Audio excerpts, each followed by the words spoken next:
गले में जो लॉकेट होता है वो एक बड़े से बॉक्स में ट्रांसफॉर्म हो जाता है, जिसके अंदर से पेगासस नाइट का आर्मर बाहर निकलता है जो बहुत ज्यादा शक्तिशाली होता है, जिसकी सारी शक्तियां सिया के अंदर आ जाती है। पर तभी सिया को कुछ होने लगता है, उसे दोबारा से विजन्स आने लगते हैं जिसमें सिया दिखता है कि जब उसकी बहन पेट्रिशिया को गरुड अपने साथ लेकर जा रही थी तब वहाँ एलमन भी मौजूद था, जिसे देखने के बाद सिया को ऐसा लगने लगता है कि शायद एलमन उसको धोखा दे रहा है। सिया को बहुत ज्यादा गुस्सा आने लगता है, इसीलिए सब कुछ सच जानने के लिए वो सीधा एलमन के घर पहुंच जाता है, जहां वो एलमन पर बहुत गुस्सा होता है। वो उसको मारने ही वाला होता है कि तभी वहां पर सियाना आ जाती है जो सिया को अपने साथ ले जाती है और सिया को पेट्रिशिया के साथ जो हुआ उस बारे में बताने लगती है। वो कहती है कि जब मैं छोटी थी तब मैंने गलती से अपनी माँ गरुड को जख्मी कर दिया था और उन्हें बचाने के लिए मेरे पिता यानी एलमन ने उसी अद्भुत आर्मर की मदद से गरुड की जान बचाई। पर उस हादसे के बाद से मेरी माँ गरुड को जिंदा रहने के लिए इस संसार में मौजूद सभी वॉरियर्स की कॉस्मो पावर की जरूरत पड़ने लगी और तभी से वो उन सभी वॉरियर्स को ढूंढकर उनकी कॉस्मो पावर्स को छीनने लगी ताकि वो खुद को जिंदा रख सके। जिसके बाद सियाना सिया को ये भी कहती है कि जब तुम छोटे थे और जब तुमने बचपन में पेट्रिशिया के गले के लॉकेट को टच किया तो उसमें से कॉस्मो पावर बाहर निकली, जिसकी एनर्जी के बारे में गरुड को पता चल गया, इसीलिए वो वहाँ पहुँच गई। जिसके बाद वो पेट्रिशिया को पकड़कर अपने साथ ले गई। हालांकि ये उनको बाद में पता चला कि पेट्रिशिया के पास कोई भी पावर्स नहीं है और ये बात पेट्रिशिया जानती थी। वो ये भी जानती थी कि सिया के पास कुछ अद्भुत शक्तियां हैं, इसीलिए पेट्रिशिया ने तुम्हें बचाने के लिए खुद का सेक्रीफाइस कर दिया। वो कभी भी लौटकर तुम्हारे पास वापस नहीं आई क्योंकि वो जानती थी कि गरुड और उसके लोगों की हमेशा उस पर नजर रहेगी और अगर वो तुमसे मिलने आती है तो तुम खतरे में पड़ सकते हो। ये पॉसिबल है कि पेट्रिशिया अभी भी जिंदा है। जिसके बाद सियाना कहती है कि मेरी माँ गरुड को बचपन से ऐसा लगता था कि मैं बड़े होकर युद्ध की देवी बनकर पूरी सृष्टि को खत्म कर दूंगी, जबकि मेरे पापा एलमन को मुझ पर भरोसा था कि मैं कभी भी ऐसा कुछ नहीं कर सकती। इसीलिए बचपन से लेकर अब तक उन्होंने मुझे पाला और मेरी रक्षा की ताकि गरुड़ मुझ तक ना पहुंच सके। वो दोनों आपस में बातें कर रहे होते हैं कि तभी उन्हें गरुड़ की स्पेसशिप दिखाई देती है जो एलमन के घर के नजदीक होती है, जिसे देख वो एलमन के पास जाने लगते हैं। वहीं दूसरी ओर एलमन को भी गरुड़ के आने का पता चल चुका होता है।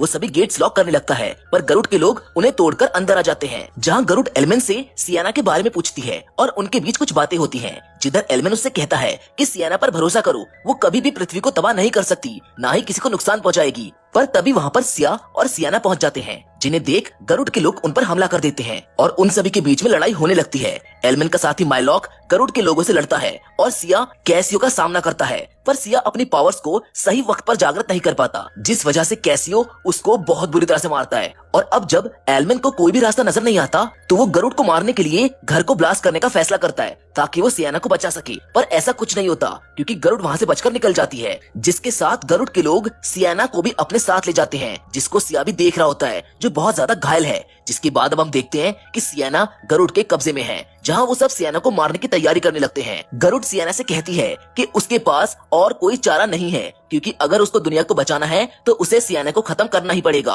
और अगर सियाना एथना बन गई तो दुनिया को तबाह होने से कोई नहीं रोक पाएगा। जिधर दूसरी ओर अब हम सिया को माइलॉक के साथ देखते हैं, जहां वो उसको बताता है कि वो लोग सियाना को अपने साथ ले गए। सिया का भी हौसला टूट चुका था। वो ध्यान लगाकर मरीन से कांटेक्ट करने की कोशिश करता है और मरीन से कहता है कि वो अपने मिशन में फेल हो चुका है क्योंकि गरुड़ पहले ही सियाना को ले जा चुकी है। मरीन सिया से कहती है कि तुम सियाना पर फोकस करो, तुम्हें तुम्हारी शक्तियाँ वापस मिल जाएंगी, जिसके बाद तुम सियाना को बचा सकते हो। और फिर सिया माइलॉक के साथ सियाना को बचाने के लिए वहाँ से निकल जाता है, जहाँ बीच रास्ते में गरुड़ के लोग उनके स्पेसशिप पर हमला कर देते हैं। पर तभी सिया मरीन की बताई बातों को याद करता है और अपनी शक्तियों को एक बार फिर से जागृत कर लेता है। वो प्लेन से नीचे कूद जाता है और अब हम सिया को एक नए अवतार में देखते हैं जो पेगासस नाइट की शक्तियों पर काबू पा चुका होता है। गरुड़ के लोग उस पर हमला कर देते हैं पर सिया सबको बड़ी आसानी से संभाल लेता है। जिसके बाद कैशियो भी सिया से लड़ने के लिए आगे आता है पर सिया उसको एक ही हमले में पूरी तरह से घायल कर देता है। उधर अब हम सियाना को देखते हैं जिसे मारने की कोशिश जारी होती है। सियाना दर्द से तड़प रही होती है